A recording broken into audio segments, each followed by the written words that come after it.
My dad handed me his truck keys 3 days before the wedding and said, "Take her to the airport, would you? Pick up your grandmother." I said sure. That's all he asked. Drive to Arrivals, get Nana, bring her back to the house. I got there 40 minutes early because his truck pulls left and I didn't want to hurry. She came out of the terminal with one small suitcase and a cardigan buttoned wrong, and when she saw me, she stopped walking and just stood there with her hand over her mouth. I took her bag. On the drive, she barely spoke. Somewhere on the highway, I realized she was crying, quietly, staring out the passenger window. "Nana, you okay?" She shook her head, wouldn't look at me. When I pulled into the driveway, she got out before I'd fully stopped, went straight inside and shut the door. I stood in that driveway for 10 minutes trying to figure out what I'd done wrong on a 26-minute drive. Inside, the house had gone strange. My Aunt Delia was in the kitchen with her arms folded. My cousin Ross wouldn't meet my eye. My father was standing at the counter and he looked at me the way you look at a stranger who's wandered into your yard. "Dad, what happened?" "You know what you did. I picked her up. That's it. She got in, I drove, we came home." Delia made a sound in her throat. Unbelievable. My sister came down the stairs, saw me, and turned around and went back up. I went to my room and sat on the bed with my phone. I texted my best friend and told him what happened. All of it. Every detail. The airport, the drive, the crying. I asked him if he could make sense of any of it. He wrote back, "Man, I don't even know what to say to you. That's messed up." I read that message probably 15 times. My hands were shaking. At dinner, nobody spoke to me. 7 people at a table, and I was a chair with a plate. Nana didn't come down. My father passed me the salt without looking at me,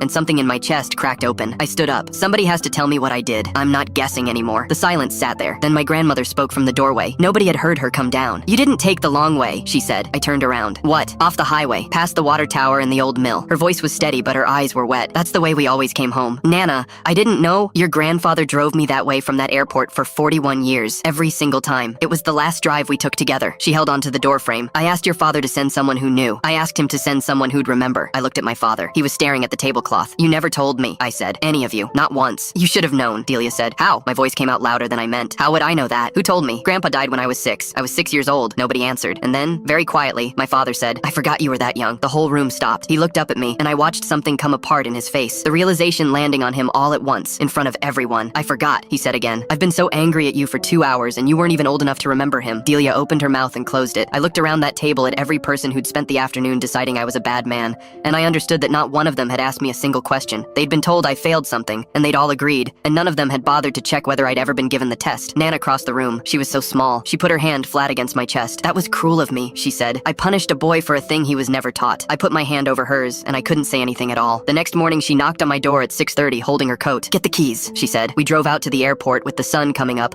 pulled into the arrivals loop, and turned around like I'd just picked her up all over again. Then she pointed, and I took the exit off the highway, past the water tower, past the shell of the old mill with the tree growing through the roof. She told me about him the whole way, where they'd stop, what he'd say, the way he'd tap the wheel at the crossing. 40 minutes to go, 26 minutes worth of road. She still asks me to drive her. She's 91 now, and she never gives me directions anymore. She doesn't have to.